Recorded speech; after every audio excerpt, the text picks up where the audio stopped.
Hi Beb, this is Ivy and welcome to my channel. For today's video, I'm gonna show you the step-by-step kung paano ang renewal for the availment of 8% income tax rate through ORUS.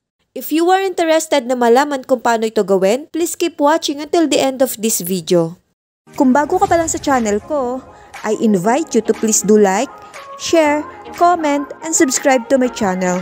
Don't forget to hit the notification bell para updated ka sa mga bago kong video gaya nito. Without any further ado, let's get started.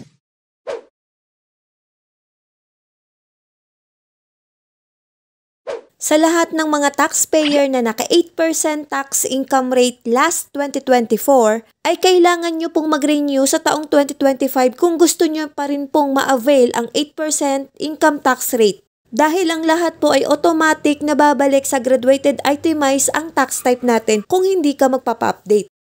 For today's video, ipapakita ko sa inyo ang step-by-step guide kung paano mag-avail ng 8% income tax rate through ORUS. Go to BIR website and proceed to ORUS login page. Just enter your credentials login. Then, click login. Upon successful login, madadirect po tayo sa homepage ng ORUS gaya nito. Next, click Update Information. And select Correction, Change, Update of Registration tab. Basahin lang po yung information dito. After reading, click Update Information. Next, update the informations needed. I-tick lang po yung circle kung saan po applicable yung tax type nyo.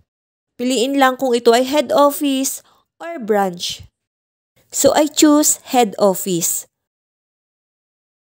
Then, mag-automatic fill in ang TIN number at branch number na naka-registered sa ORUS account.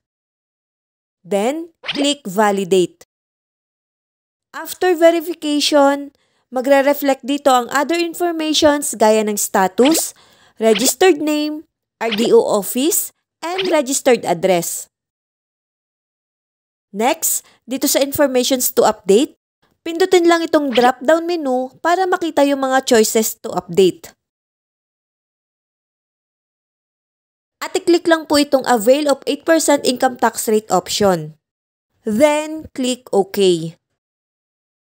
Next, dito sa lower part ng page, basahin lang yung details for availment of the 8% income tax rate option for individuals earning from self-employment and or practice of professions. After reading, tick box to confirm and click Continue. Next step, review your application. After reviewing your application, basahin ang mga ito. And after reading, tick box to proceed the application. Then, click Submit Application. May prompt message na magpa-pop up to confirm na approved na and updated na ang information. Kung may iba ka pang gustong i-update, i-click mo lang po yung Make Another Update. Kung wala naman, click Proceed. After that, madadirect po tayo sa profile page ng ORUS account.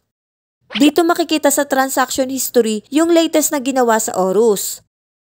I-click lang po itong i-icon sa action para ma-view ang transaction record. There you go! Ito na po yung transaction receipt for availment of the 8% income tax rate option. Dito din po makikita yung effectivity date ng 8% income tax rate, valid until January 19, 2025. I-print lang po ito para may hard copy record kayo at i-file or itabi na lang din kasama ng COR. After that, may marireceive ka pong email gaya nito from BIR about sa application for update information. At another email from BIR for successfully updated information. So, ganun lang kadali mag-renew or mag-avail ng 8% income tax rate option para sa mga self-employed individuals, professionals, at mixed income earners on ORUS. Hassle-free na kasi hindi mo na kailangan pumila sa BIR office. Ang deadline po para maka-avail ng 8% income tax rate option is before your first tax filing for the current calendar year. Pero double check nyo na lang din po sa BIR para sure. Now, who can qualify for an 8% income tax rate? You must be a self-employed individual taxpayer, including single proprietors, mixed income earners, and professionals. Also, you should not be a value-added tax filer or subject to percentage tax. So I think that's it for this video. Sana nakatulong sa inyo and thank you so much sa walang sawang pagsubaybay sa mga video ko. Please do not forget to like, share, comment, and subscribe to my channel and hit the notification bell para updated kayo sa mga bago kong video gaya nito. Thank you and God bless everyone. Follow for more!